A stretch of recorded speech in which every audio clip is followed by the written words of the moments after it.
Assalamualaikum warahmatullahi wabarakatuh. Salam sejahtera bagi kita semua.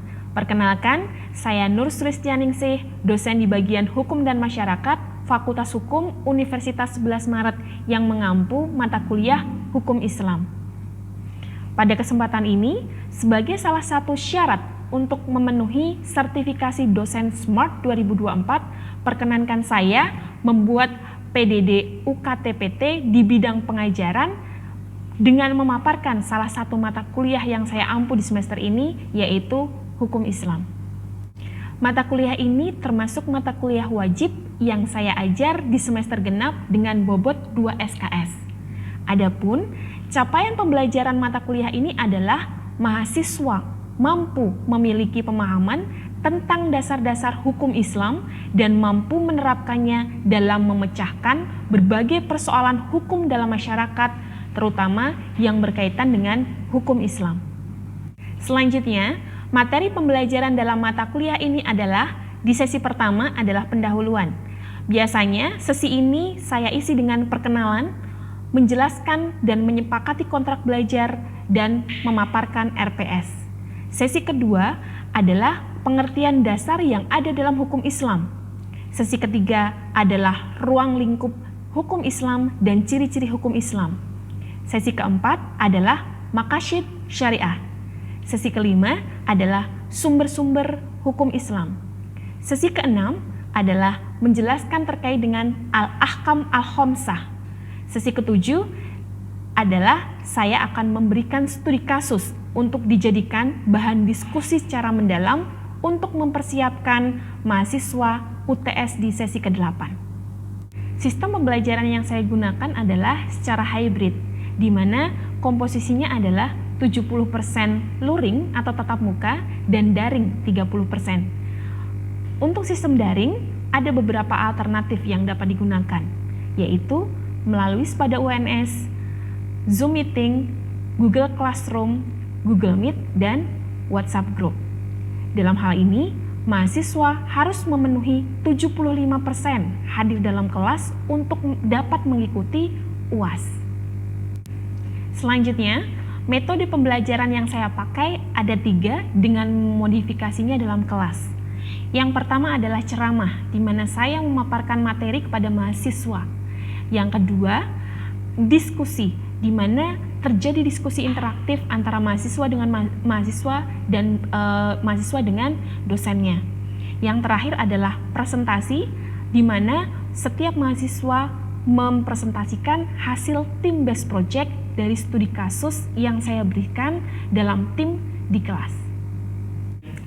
Metode evaluasi pembelajaran dalam kelas saya adalah ada beberapa hal yang tentunya sudah kami sepakati di awal dalam pendahuluan dalam kontrak belajar. Adapun metode evaluasi pembelajaran tersebut adalah kuis dan tugas, UTS dan UAS, dan yang terakhir adalah tim based project. Sistem penilaiannya untuk kuis dan tugas komposisinya 10%, di mana di setiap sesi kelas saya memberikan kuis atau tugas untuk penyegaran materi. Untuk UTS dilaksanakan setiap sesi ke-8 dengan bobot 20% dan UAS dilaksanakan di sesi ke-16 dengan bobot 20% juga. Lalu, tim based project adalah mahasiswa terbagi menjadi beberapa tim untuk mengkaji isu hukum Islam terbaru dan mempresentasikannya di depan kelas dengan komposisi bobot 50%. Dari hasil penilaian tersebut, saya melakukan kalkulasi dan evaluasi. Sebelum saya menginputkan nilainya, saya akan mengagendakan remediasi untuk mahasiswa yang belum tuntas dalam memenuhi batas nilai yang ditentukan oleh program studi. Berikut akan saya tampilkan kegiatan pengajaran mata kuliah hukum Islam sebagai pemenuhan PDD UKTPT di bidang pengajaran. Semoga berkenan. Assalamualaikum warahmatullahi wabarakatuh. Selamat pagi anak-anak, semoga sehat selalu. Pada kesempatan kali ini, kita nanti akan membahas terkait dengan al-ahkam al-khamsah. Namun, sebelumnya Ibu akan review sedikit materi terkait dengan maqasid syariah yang pernah kita bahas di sesi sebelumnya, yaitu tujuan yang hendak dicapai dari suatu penetapan hukum Islam. Jadi perlindungan hukum Islam itu sendiri ada 5. Agama, melindungi jiwa, akal, keturunan, dan harta. Dan pada sesi ini nanti teman-teman harus bisa mengkorelasikan hubungan erat antara maqasid syariah dengan al-ahkam al-khamsah. Untuk memudahkan kalian memahami konteks dari al-ahkam al-khamsah, Ibu memberikan beberapa keyword sehingga nanti teman-teman bisa memahami ketika Ibu memberikan kasus posisi. Mau Ibu bolak-balik, teman-teman paham intinya, gitu ya. Atau mungkin kalian punya pembelajaran metode lain, terserah. Yang penting nanti kalian paham terkait dengan 5 hal ini. Jadi al-ahkam al-khamsah itu adalah hukum yang 5. Ada 5 hukum dalam Islam yang harus kita pahami. Ada yang pertama adalah wajib. Wajib itu adalah kalian harus. Jadi tidak ada hal lain yang kalian jadikan reason atau alasan. Yang kedua adalah haram. Kalian itu dilarang mengerjakan atau dilarang untuk melakukan. Yang selanjutnya adalah sunnah. Sunnah ini adalah jika dikerjakan, anjuran, atau ketika kalian mengerjakan mendapatkan pahala, kalau tidak nggak apa-apa. Tapi kalian dianjurkan untuk melakukan itu. Yang selanjutnya adalah makruh. Makruh itu adalah kalian lebih baik nggak usah ngelakuin. Sehingga kalau melakukan bagaimana? Ya nggak apa-apa, tapi akan lebih baik ketika kalian tidak melakukannya. Dan yang terakhir adalah mubah. Mubah di sini adalah ketika kalian bisa memilih. Oh iya, saya boleh memilih melakukan atau tidak. Tidak ada konsekuensi apapun, tidak ada anjuran apapun untuk itu. Nah, dari 5 hal yang sudah Ibu jelaskan tadi, pengertiannya, kira-kira kalian bisa mencontohkan nggak yang sekiranya kalian itu sudah melakukan di keseharian? Oh iya, ternyata ini masuk ke wajib, ini masuk ke makruh. Mungkin ada yang mau mencontohkan? Bisma dulu deh, silakan.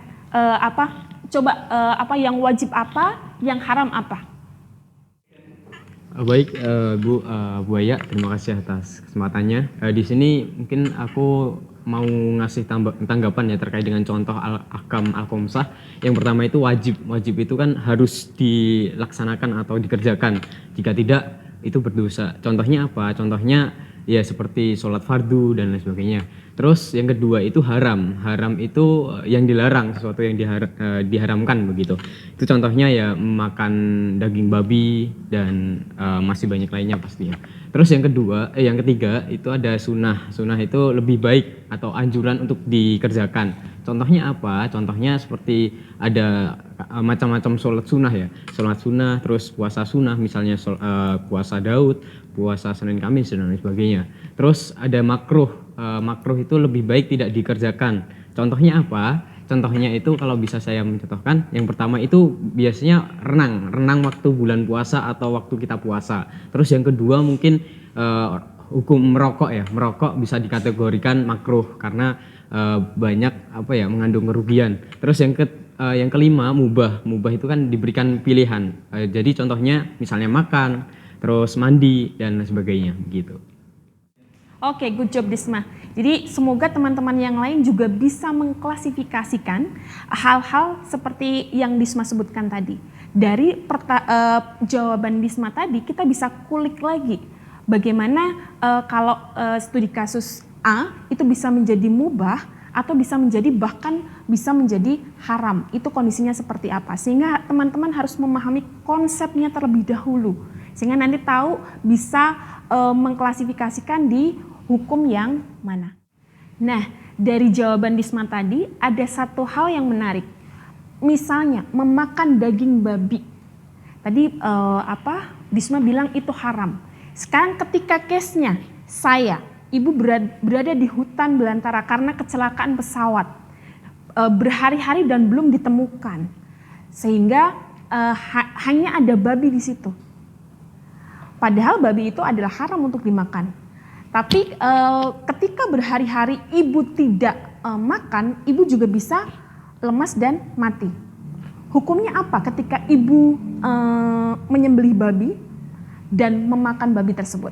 Ada yang mau mencoba menjawab? Oke, Laila mungkin? Terima kasih atas kesempatannya, Ibu izin menjawab.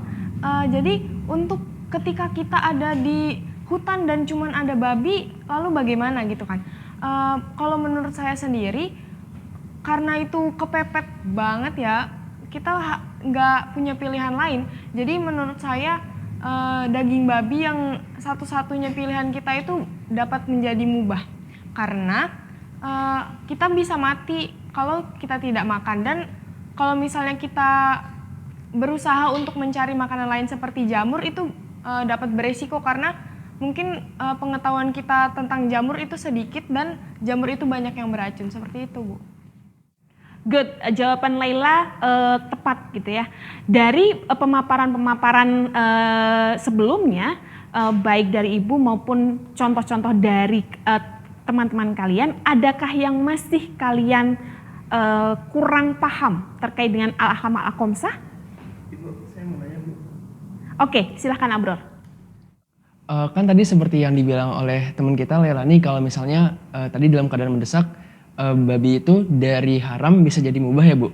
Nah, dalam batas-batas atau hal apa sih Al-Ahkam Al-Khamsah ini bisa berubah ketentuannya, misalnya misalnya dari sunnah menjadi wajib, atau misalnya dari haram jadi makruh, itu saat-saat apa ya Bu?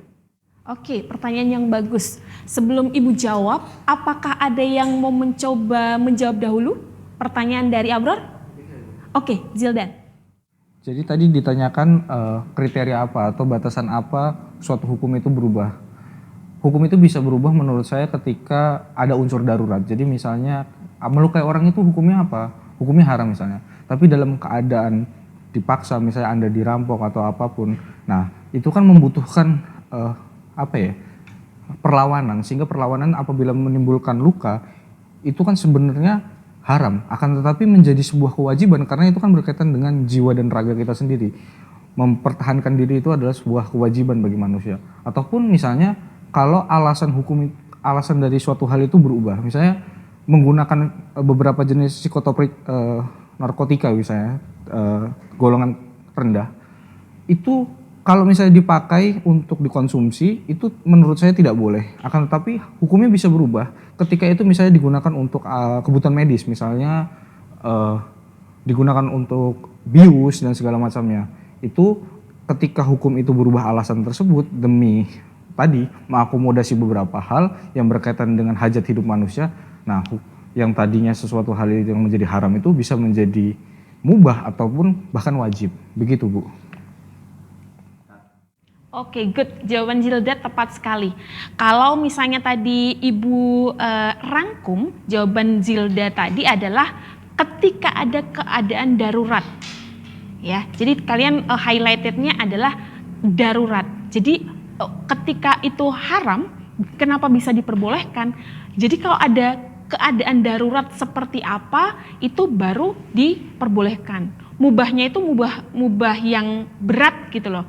Tapi kalian jangan mengada-adakan, wah ini kayaknya boleh nih dalam Islam, tapi juga jangan seperti itu. Kalau bahasa hukumnya itu adalah overmah.